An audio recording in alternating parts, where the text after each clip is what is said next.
I just find it funny how he's saying, oh, we shouldn't respect Biden and Karine Jean-Pierre, but I'm sure that he's voting for the convicted felon and the proven sexual abuser who defamed his victim. Gen Z Biden supporter and TikTok influencer Harry Sisson was invited on Piers Morgan's latest pro-Trump, anti-Biden panel, in which he roasted Morgan and, more importantly, the dumbest right-wing commentator in existence, Dave Rubin. But before we unpack all that, if you end up liking this video and you want to support the channel, please be sure to hit the like, subscribe, and alert bells before you go. All right, friends, this panel is about 40 minutes long. It's probably the most wildly entertaining American politics panel on Piers Morgan's show. I definitely suggest that you watch the whole thing. And as a matter of fact, I might end up making a video about another section that I think is worth talking about. But right now, I want to focus on basically the exchanges between Harry Sisson, Dave Rubin, and Piers Morgan. Now, Sisson was on a couple of weeks ago before President Biden's debate with Donald Trump.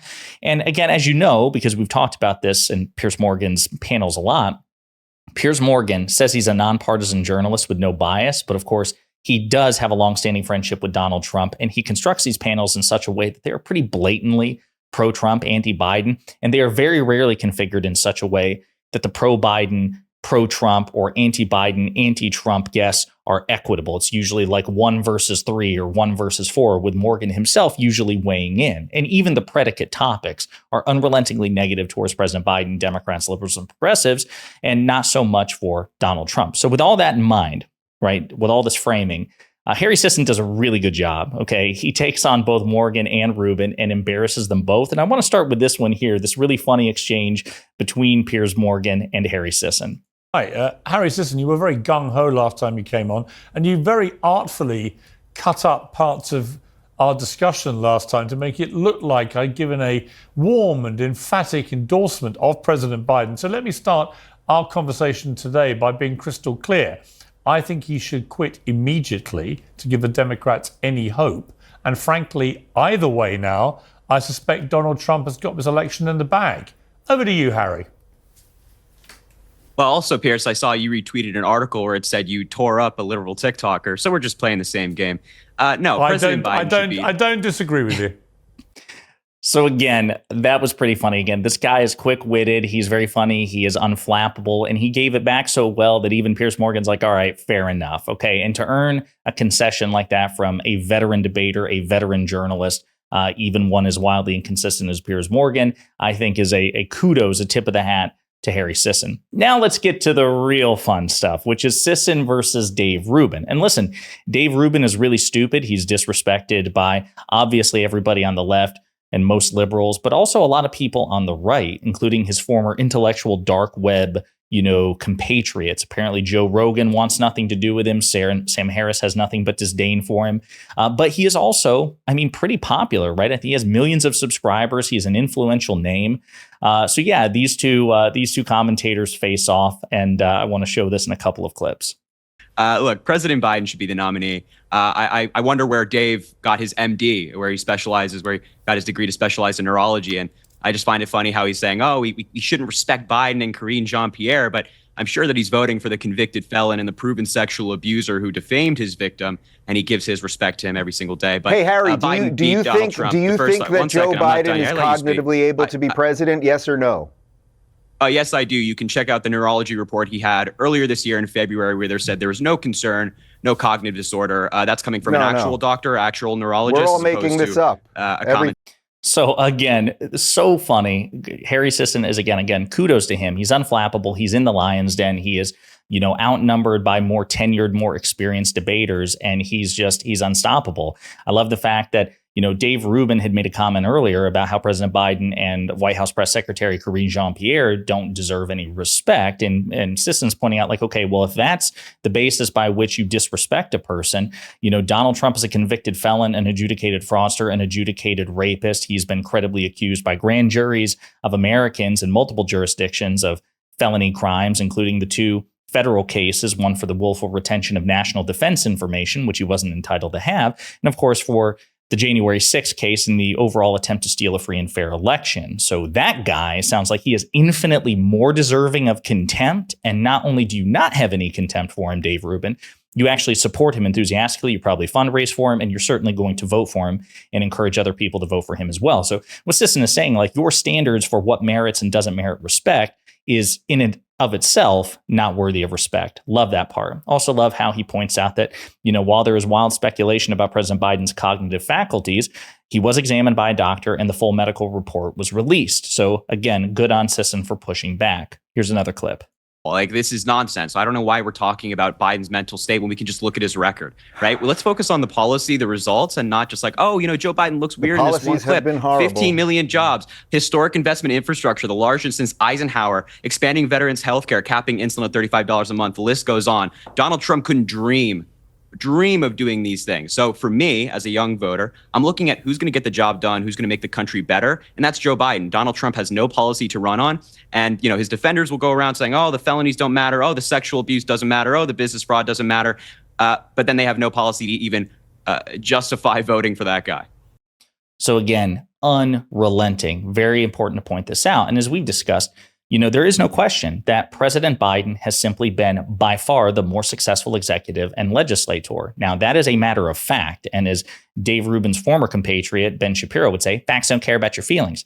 Now, Rubin and Morgan actually later on in the discussion, they appeal to perception. Morgan says something to the effect of, if, President Biden is so successful, why is his approval rating so low? Which is a fair point.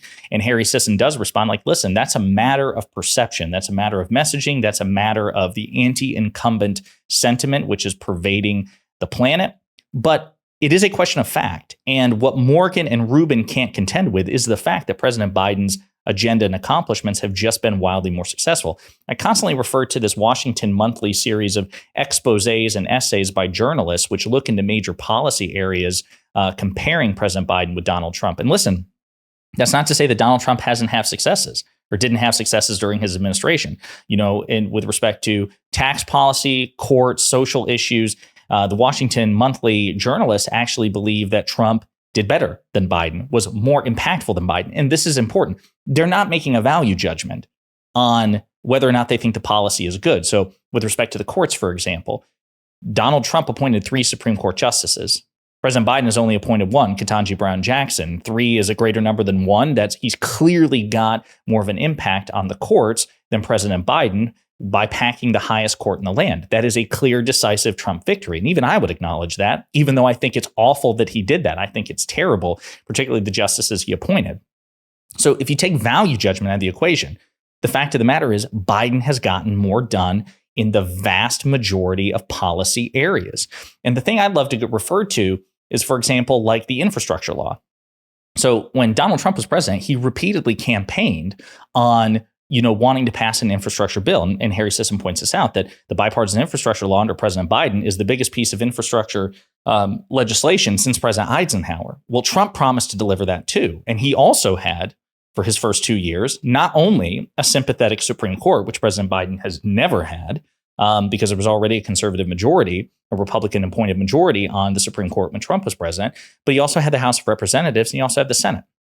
And despite this, he wasn't even able to pass infrastructure on a partisan basis, let alone bipartisan, for 4 years, and he promised to do it. President Biden promised to do it and got it done in less than 1 year. So again, this is an apples to apples comparison. Biden is simply the more competent executive and legislator. That is a matter of fact. Dave Rubin's like, well, I don't like Biden's policies, and we'll get into this in a moment. But it's like, that doesn't matter. We're talking about a measure of competence. And Sisson's argument is that the fact that Biden got more of his agenda accomplished and he has more wins, W's to his name, is a better measure of competence than a debate. Got another clip here, and I think this is, if I remember the clips exactly, this is Rubin trying to push back. Harry, you're going to still be here when Joe Biden is long gone. So running cover for a guy that clearly is not capable for the job is not a long-term strategy for your career. That's just a little career advice for you. But in terms of the policies, look, I am not a Democrat. For a sexual abuser is, Dave? I don't support any of Joe Biden. So actually, no, the next clip is Rubin trying to push back. But I love that. I love how Rubin is saying to Sisson, like, hey, listen, this isn't good career advice.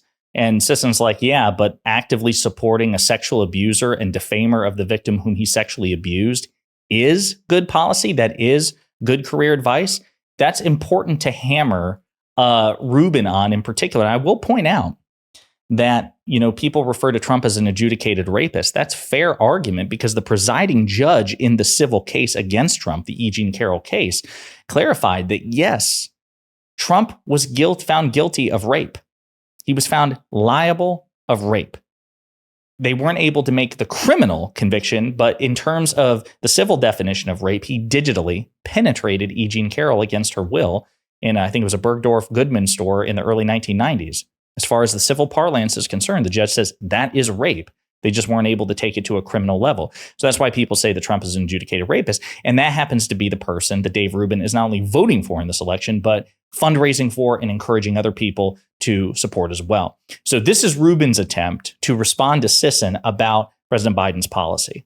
I don't support any of Joe Biden's policies, but the policies objectively have been horrible. 7 to 10, some people say 12 million illegals in this country in 3+ years. The interest rates, the mortgage rates, the crime in blue cities, the drugs that have been brought in, the fentanyl crisis. We have the disasters across the world that if we had projected any strength would not be happening. We all know all of this. And so a couple of things. Again, so Rubin is relying again on this canard that there was somehow world peace under Donald Trump. When Destiny was on Piers Morgan's panel and squared off against Michael Knowles on the subject, he actually pointed out the many, foreign issues and foreign conflagrations in other countries in the Middle East and elsewhere, Russia's ongoing depredations. Iran, as a matter of fact, attacked a U.S. base on Donald Trump's watch and injured, brain damaged 11 U.S. soldiers without consequence. So there was no world peace.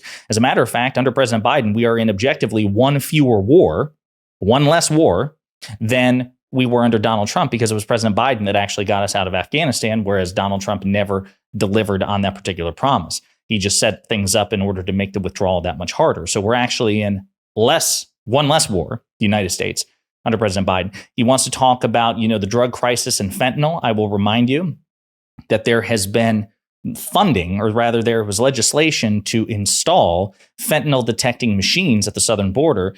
But the reason that they're not in effect is because Republicans, it's Donald Trump's party, are blocking the funding necessary to detect and interdict fentanyl. Okay. He talks about the situation at the southern border. Well, again, the situation at the southern border, President Biden worked in good faith, and so did Democrats, on a very conservative but bipartisan border bill that was endorsed by the Border Patrol Union, which loves Donald Trump. They hate Biden, but they thought the bill was pretty good, or at least a solid step in the right direction.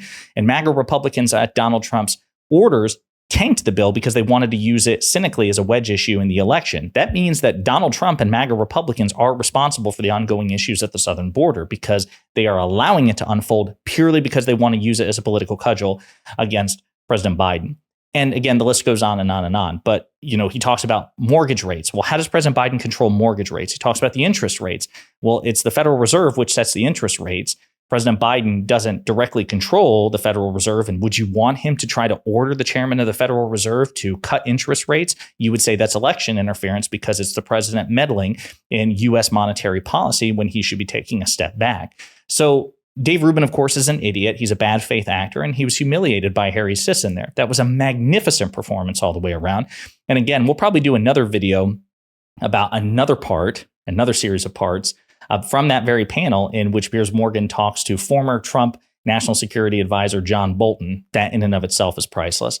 But yeah, Sisson cleaned house. He roasted Morgan, got a concession from Morgan, like, okay, fair enough. And he humiliated Dave Rubin in front of God and country. And that in and of itself is priceless. Let me know what you think in the comments.